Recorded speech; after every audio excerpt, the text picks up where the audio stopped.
नवरात्रि के प्रथम दिवस 22 सितंबर को सूर्योदय के साथ ही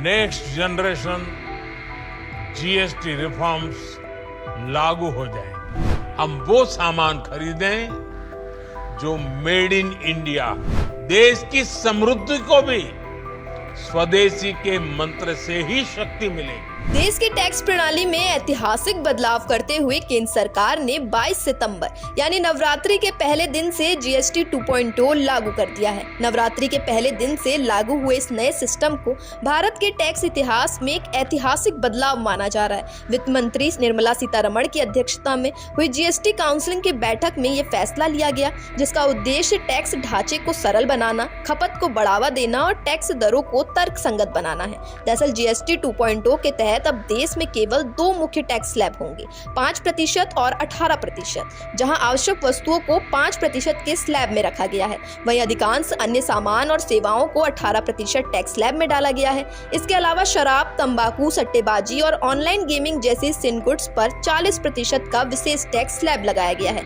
इस बदलाव का सीधा फायदा आम उपभोक्ताओं को मिलना शुरू हो गया है।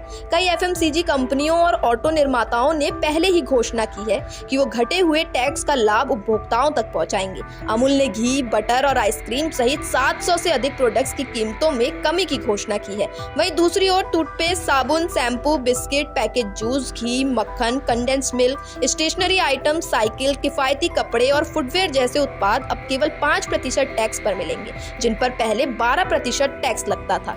इसी तरह घरेलू उपकरणों और इलेक्ट्रॉनिक आइटम जैसे एयर कंडीशनर, रेफ्रिजरेटर, डिशवॉशर और बड़े स्क्रीन वाले टीवी को भी राहत मिली है। इन उत्पादों पर पहले जहां 28% टैक्स लगता था, अब इन्हें 18% के स्लैब में लाया गया है। इससे इनकी कीमतों में 7 से 8% तक का गिरावट की संभावना है। तो वहीं घरों के निर्माण में इस्तेमाल होने वाले सीमेंट पर भी टैक्स घटा दिया गया है, जिससे मकान बनाना पहले की तुलना में सस्ता होगा। सबसे बड़ा फायदा ऑटोमोबाइल सेक्टर को मिला है। अब 1200 सीसी से कम इंजन वाली छोटी कारों और टू व्हीलर्स पर भी 28% की जगह 18% टैक्स लगेगा। इससे इनकी कीमतों में गिरावट आ सकती है और मांग में तेजी आने की उम्मीद है। हालांकि लग्जरी कारों और एसयूवीज पर अब 40% टैक्स लगेगा, लेकिन सेस हटने से इनकी कुल कीमत में ज्यादा बढ़ोतरी नहीं होगी। दरअसल जीएसटी 2.0 को लेकर सरकार का दावा है कि इससे न केवल उपभोक्ताओं को राहत मिलेगी, बल्कि टैक्स कलेक्शन बढ़ेगा और टैक्स चोरी पर भी लगाम लगेगी। वित्त मंत्रालय का मानना है कि एक सरल और स्पष्ट टैक्स स्ट्रक्चर न केवल लोगों की जेब को राहत देगा,